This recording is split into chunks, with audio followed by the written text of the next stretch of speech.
It's an election you can't look away from.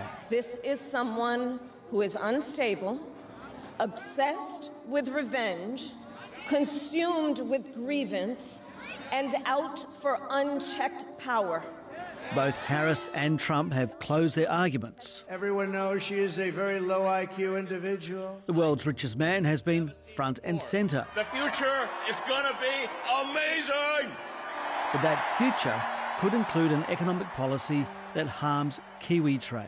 They're going to have to pay massive tariffs, and that's it. In fact, there's so much talk of Trump and tariffs, it's enough to make anyone a little confused. But again, Donald Tariff, there's a mistake for you. I'm not sure it's a mistake, yeah. I'm sure he'd change his name if he could. But tariffs are no joke for New Zealand.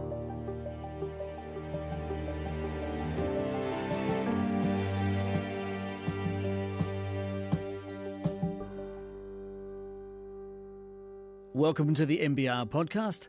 I'm your host, Simon Shepherd.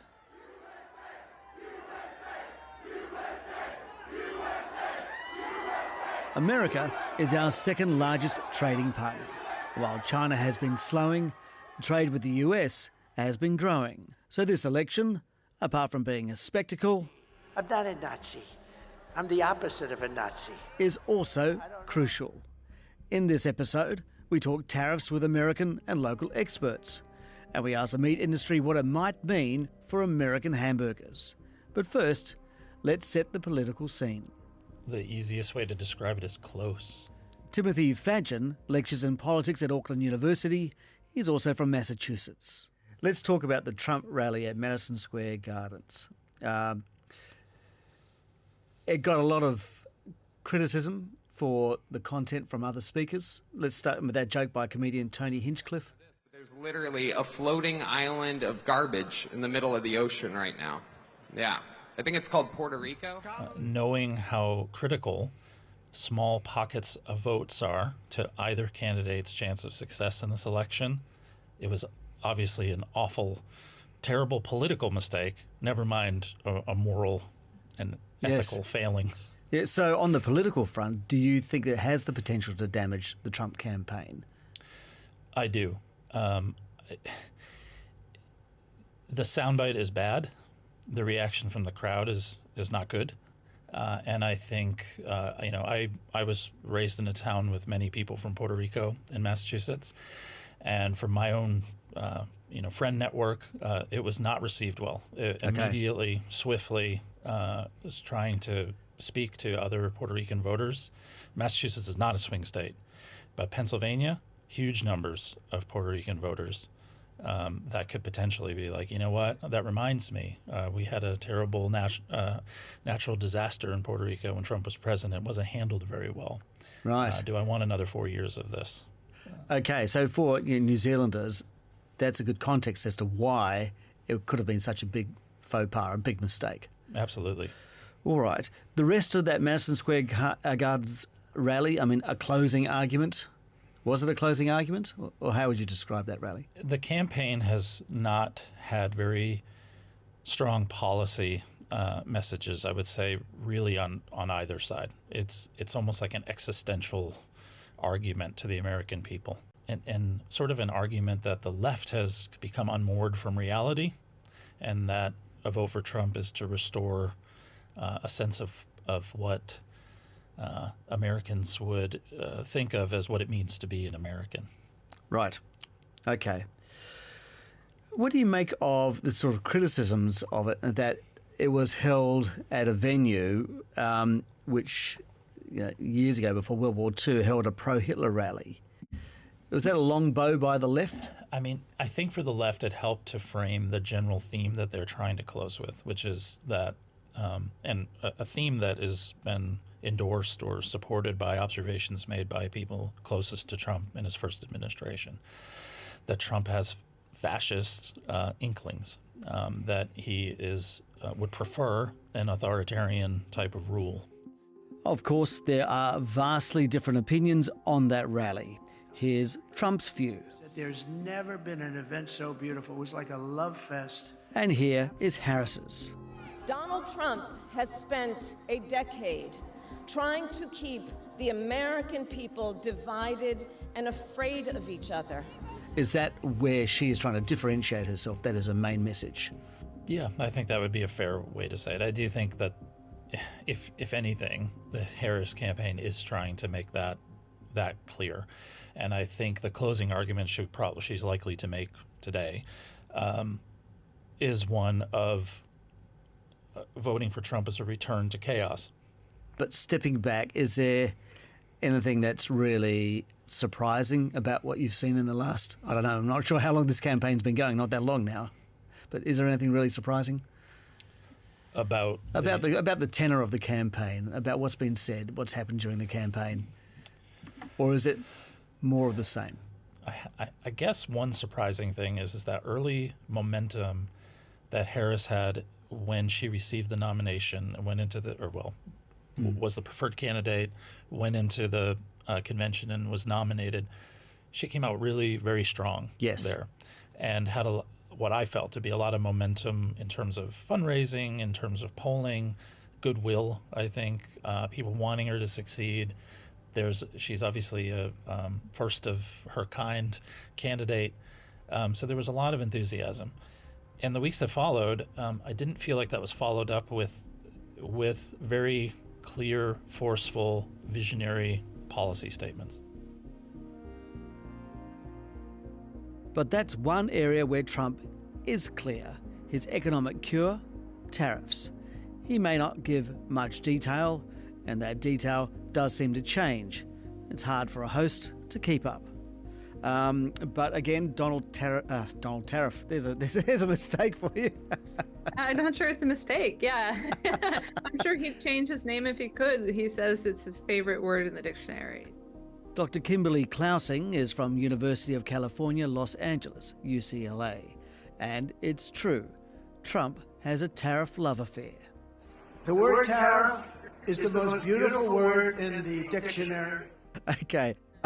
Donald Trump, he's going big on tariffs, as you know, on this election. For us over here, is it a much bigger plan than what he put in place during the last time he was in the Oval Office? Yes, it's both much larger and it will be more impactful to our trading partners throughout the world. If you look at his term in office, he levied tariffs primarily on about $300 billion worth of Chinese goods. And if you compare that to what he's suggesting for a new term, he's suggesting tariffing absolutely every country in the world at a level that would, at some moments, he says 10 to 20%. Yep. In a recent speech, he said it could be as high as 50 because he really wanted to reduce trade. Did he say recently up to 50%? I missed that. Yes, he did. At the Chicago event last week, he was musing out loud that 10 to 20 might not be enough. Okay. Yeah. It must be hard to actually calculate the effect on the American economy when the figures change all the time. Yes, that's true. I mean, I've analyzed most thoroughly his relatively modest proposal of 10% on everyone. Yep. And that turns into a tax cut for the typical household a tax increase for the typical household of about $1,700 if you just focus on the higher cost of imports. Right. I actually think the true cost would be about twice as high because when imports are priced at a higher level, that allows domestic companies that compete with imports to raise their prices too. Okay. So this would be a dramatic tax increase for U.S. households. Is he also saying that, he's going to go after China with up to 60% on Chinese goods as well, even though there already is some tariffs on Chinese goods? That's correct. Right now, there are tariffs on Chinese goods that if you look at the tariffed goods are averaging about 20%, but then there's another subset of Chinese goods that aren't being tariffed. So he's suggesting raising the tariffs to be about 60%, which by my calculations implies about an incremental 50% tariff on average, given that some goods aren't tariffed and some already are. Okay. So that's a substantial hit too. Yeah. Is he also floating the idea that he wants to replace some income taxes with import tariffs? Yes. Can you simply tell me how that works? Yeah, it doesn't, in the sense that you can't completely. So at times he'll muse that I'd like to get rid of the income tax and just have tariffs instead. He's like trying to take us back to the 1700s, in multiple ways, really, but in particular, fiscally. But of course, the United States spends money on a lot more things than it used to as a country and needs a lot more tax revenue as a consequence. And if you look at tariffs, the tax base just isn't large enough to replace the income tax, even if you went to really, really high tariff rates. It's a disastrous idea if you were to actually carry through on it. It's pretty clear that Congress isn't going to immediately abolish the income tax under this fanciful notion, because they probably still want to have a country left down the road. But the suggestion is really quite extreme. Where does Trump say the money would come from to replace that lost income tax revenue for the government to pay those services? He has been far from specific about how he will pay for anything. He's suggested a series of tax cuts that expand by the day and that now imply medium estimates suggest about $9 trillion additional in debt over the coming decade. It wouldn't be fair not to ask about Harris and tariffs, right? So, I mean, the Biden government has not taken off any of the tariffs that Trump put in place, and I think is proposing to put in some more, another $18 billion worth. How does the Harris plan compare to the Trump plan on tariffs? Yeah, so if you look at the difficulties associated with removing the tariffs that Trump already put in, I think a lot of that has to do with geopolitical concerns about China. I don't think either candidate wants to be perceived as being soft on China. Yeah. There's a lot of geopolitical stress right now in that trading relationship. What the Biden-Harris administration suggested that was new was a very narrow set of tariffs on just $18 billion worth of trade. If you compare $18 billion in trade to $3.1 trillion, those two numbers are very different. It's about 1/200th the size of tax base of what Trump is suggesting. Now, you mentioned before about the idea of retaliation by global trading partners with the US. If something like this did happen, say the conservative estimate of 10%, what effect do you envisage that would happen in terms of countries that do export to the US at the moment? And us being in New Zealand, of course, US is a big trading partner for us. It's a big concern. Yes, and it should be. And I think one of the difficulties with starting down this path is it will inevitably lead to retaliation. I know for a fact that countries are already drawing up lists of goods that they would retaliate against. I actually think this moment is one of the more dangerous moments in the world economy that I've experienced in my lifetime, because if we go down this path, it really pits us against allies and partners throughout the world and risks, very negative outcomes that can affect the prosperity of people, far from our shores, in addition to harming ourselves. So I think it's quite wrong-headed, and I hope they'll rethink it if Trump's lucky enough to win. But I hope that he doesn't, because I don't even want to contemplate that experiment.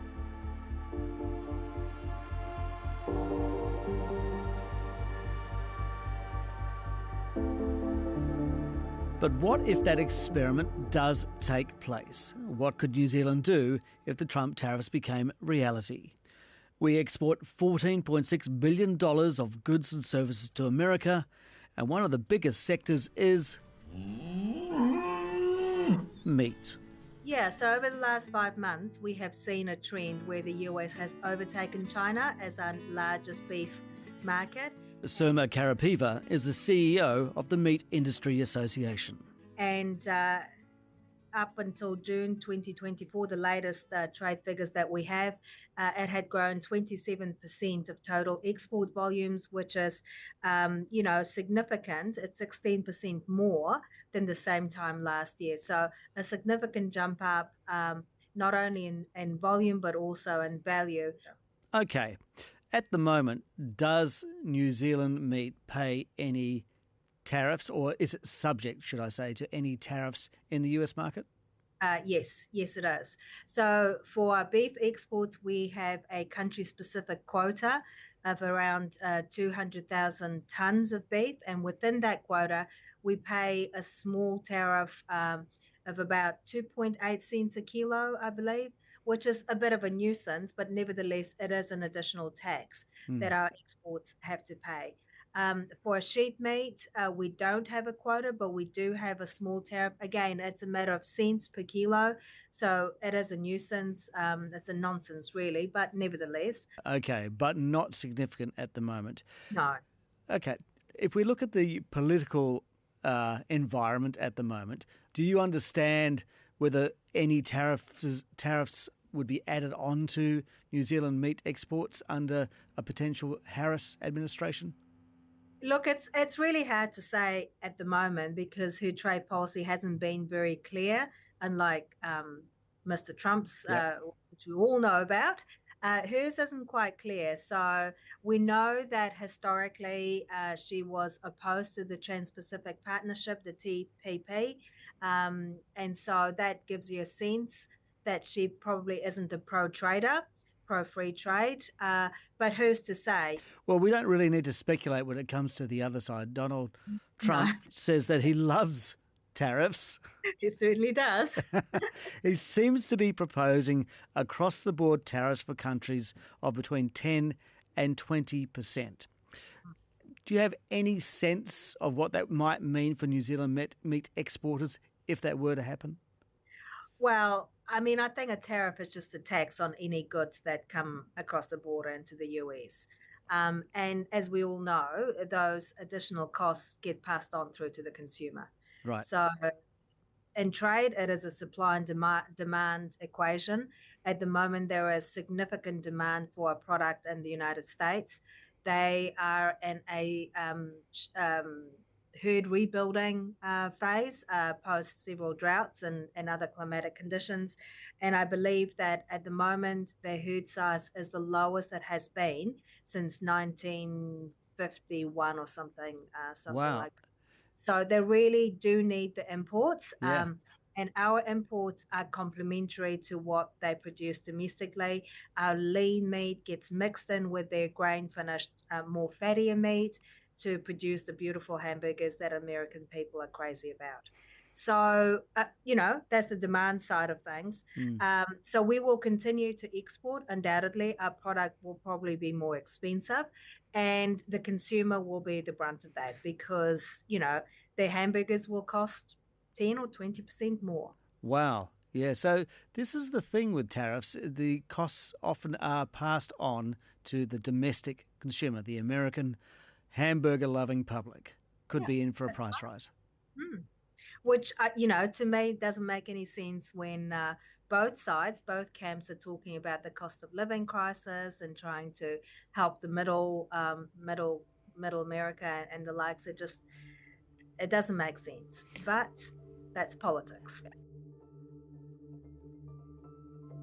You call this election the good, the bad and the ugly from a point of view of tariffs. Why is that? Well, I think we've just got to be realistic about what is actually going on here.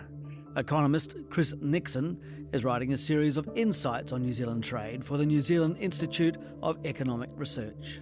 When Trump ripped up the TPP in 2016, the end of our trade policy golden weather was over, really.